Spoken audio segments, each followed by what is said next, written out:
ملګرو دا شارټ کلیپ وګورئ، ستاسو دپاره ستاسو د بچو د تربیت دپاره یو ډېر خوندور کلیپ دی او دا شارټ کلیپ به ګورئ، د هغې نه پس بیا ستاسو دپاره او ستاسو د بچو دپاره د هغې د تربیت دپاره یو څو خاص خبرې تاسو سره شیر کوم. دا کلیپ وګورئ، بیا هغې نه پس خبرې کوو انشاءالله.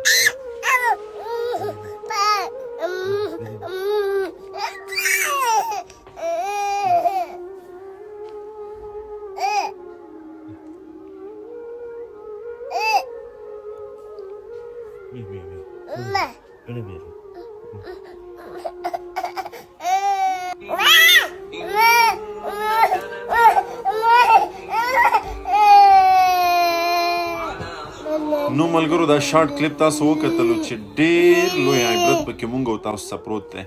دا هغه تربیت دی کم چې د دې ماشومې شوی، دا هغه تربیت دی چې په دې سره ستاسو او ستاسو د بچو د دواړو دنیا او آخرت ښایسته کېږي او دا بالکل